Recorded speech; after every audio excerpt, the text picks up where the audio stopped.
lie. Yeah, there's a lie, it seems like, everywhere outside your home, and I hope it's not inside your home. Welcome back to the Power Hour. This is the third hour of the Power Hour. In this next hour, we're going to be talking to Becky Akers, but we have Bob Chapman joining us right now, taking your phone calls. And perhaps somebody can call us and let us know what committee this bill to end the Fed is in. I'm sure a lot of the Power Team members know. Joe in Arkansas, thank you for the phone call. Let's go to Chris in Florida. Chris, you're on the air. Go ahead, please, with Bob Chapman. Yeah, apparently the information is all available if you just start a Google of co-sponsors. The only the only autocomplete that Google will provide is HR 1207, oddly enough, and it's up to 179 co-sponsors as of May 22nd, according to the Daily Poll.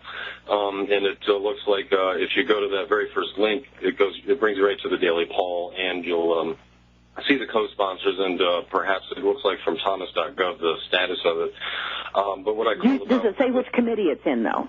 The Committee on Financial Reserves. Financial Reserves. That's interesting. Mm-hmm. Okay. Yes. I don't know. I've never heard of it before, but I have never heard of that. House Committee on Financial Reserves. It's been sitting there for 3 months, almost 4. Okay. All right. Anything else, Chris? Yes, and the defeatists, like a couple calls back, they just don't want to hear about these solutions like community currency. Basically, they'll agree to the problem, but they'll deny themselves any kind of solution, and that we need to just start setting brush fires like Ron Paul's been doing in people's minds, as to paraphrase Sam Adams. But what I called about was that perhaps we should publicize, as I emailed you over the weekend, that Wachovia, one of the Federal Reserve member banks, also known as Walk All Over You, they command and control the county sheriff, and obviously, a very corruptible one, and a judge, perhaps, to seize the real estate of an innocent grandmother. So if it were publicized in that manner, perhaps it would bring more attention to set more brush fires in people's minds. And what do you think about community currency, communitycurrency.org? You can find or list your local community currency there. Very good. Thank you very much. I think it's good. It brings business to local areas, and it bypasses. And usually they give a slight discount. The Berkshires are probably, which is in Massachusetts, are probably the most successful. And I think they give a 5% discount to get people to spend money in the community. Yeah, Berkshire dollars. That's an excellent thing.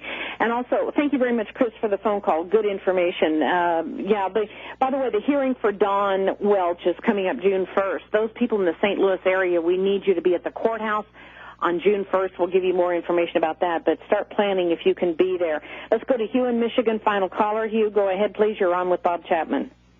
Yeah, Bob, I want to ask you what you think the future of any of the GM employees, whether they're salary or hourly, with their pensions and their insurance.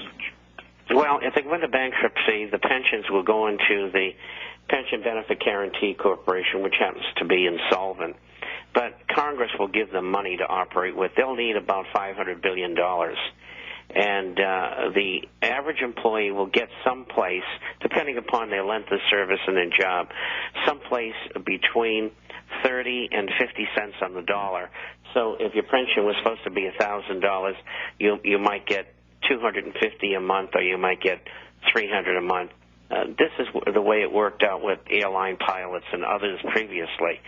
And so it's not good. As far as employees getting jobs, very, very difficult. Most of them are in their 40s and 50s. They're not easy to retrain. They're set in their ways. Manufacturing's been shipped out of our country. It's not good.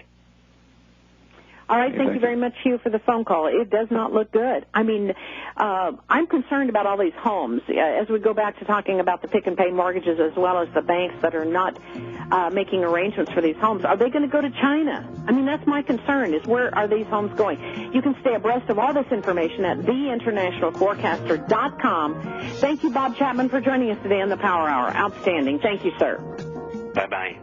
You have a blessed week.